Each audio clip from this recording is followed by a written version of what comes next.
Welcome to another episode of Community Association Boat Chat. Today we're going to do it a little bit differently. We're glad to be all together again on this lovely Monday morning. At least it's lovely for me and Mitch, but not so much for Mr. Steve Roderick. He's going to have some bad weather out there in the middle of the bay, and he's having microphone issues. So we get to skip the whole, I'm Steve from JGS and I fix things. We know, Steve, you fix things. But today we're here to chat with Mitch Drimmer, the president of Axela Technologies. Mitch, tell us where you're from and what is Axela? Ahoy! My name's Mitch, and actually I'm originally from New York, but I live in Miami now. And Axela Technologies is a collection agency that specializes in collections for condominiums and homeowner associations only. That's the only kind of debt we do, and we do it in a way where the community association and the good paying owners do not have to come out of pocket, do not have to pay for collections.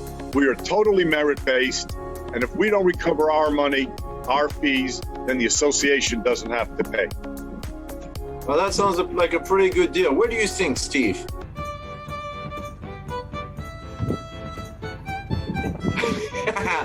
Okay, well, we're gonna keep going. How long have you been involved in collection? Because that's not an easy field, I guess, to get in. And how do you get into that field? Well, interestingly enough, I had retired to Miami in 2007. Next to my house, there was a school for community association managers. Figured, what the hell, I'll take a course. And I got involved in community association management. I met the right guys at the right time. And it's been a career ever since. Is the business different collecting in New York versus collecting in Florida? Yes, every state is different. Every association is different because associations are creatures of statute, and every association has its own bylaws. So Steve's texting me, he's asking me, so who's nicer, people in Florida, New Jersey, or New York?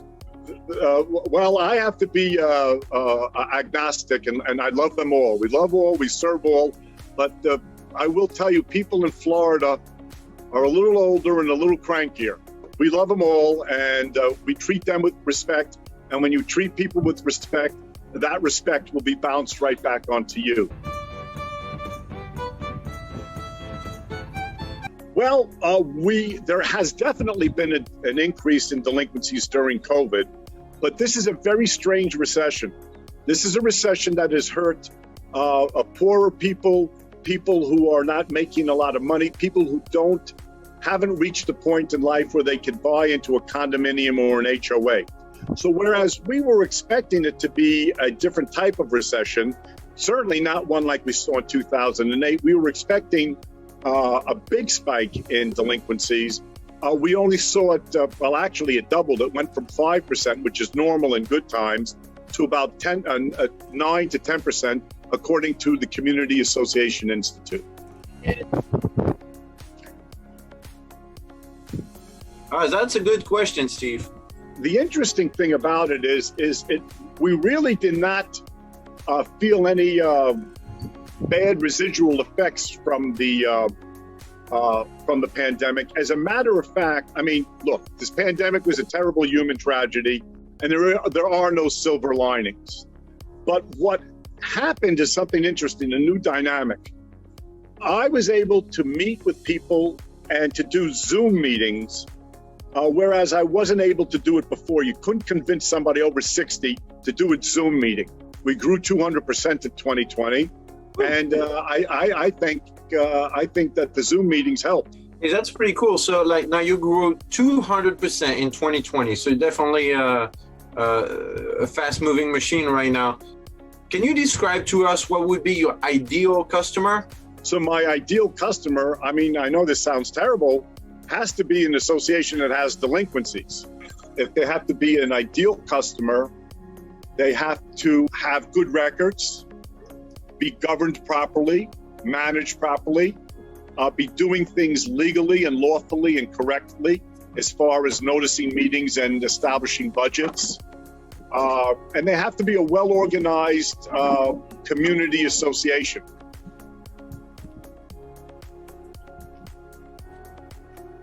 Good question, Steve. Oh, a lot of tips. That could be a whole show for you. First of all, my very first tip to everybody, fund your reserves.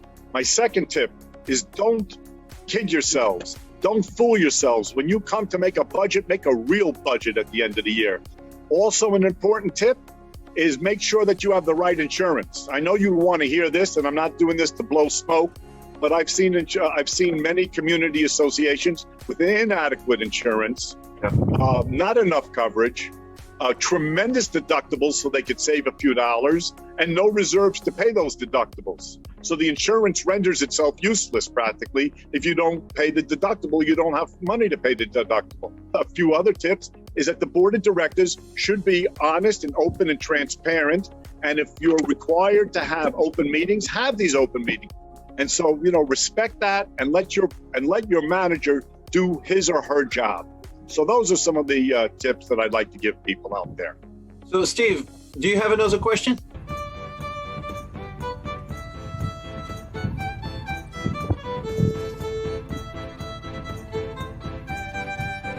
This is awesome. I love that your mic is not working. Well, first of all, don't ever lie to your customers. Don't ever not tell them something. Tell them everything, even if it's the bad news. As a matter of fact, if you're a third-party vendor, lead with the bad news. Lead with the elephant in the room. Let the board of directors know that you know what their objections are going to be right away. Be honest, be upright, be truthful, and let them know the bad news first. What is one of the craziest stories that you came across in your life and working in common interest community?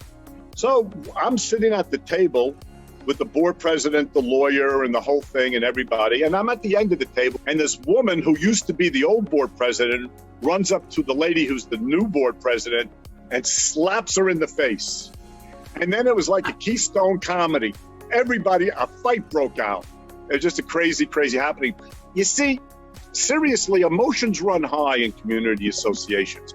So who won, the old president or the new president? I won because they signed me a contract. You know what's happening to Steve right now? He's getting soaked. He's in the middle of a storm. I'm expecting him to lean over the side and give a donation to Neptune. Can you tell us something about Mitch Drimmer that most people, especially your customers, are not expecting from you? The things I'm most proud of is being married to the same woman and loving the same woman for 44 years, having two great kids, and both of them are PhDs. But the thing that personally I'm proud of, and the greatest accomplishment I ever had, was that when my country was at war, I joined and I volunteered to go into war for my country and serve my country. And that is probably one of the noblest things I ever did. And where did you serve, if you don't mind me asking? Were you deployed? At that time, my country was Israel. Okay. And I served in the Sinai.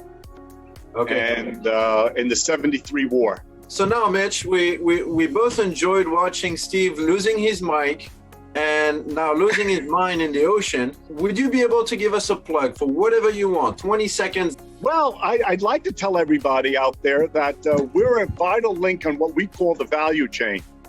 That if somebody goes delinquent, the management company will send out some courtesy letters, which is good. But then the next thing that's always been done is it goes right to the attorney, and the attorneys only lean and foreclose. They only enforce the security interest.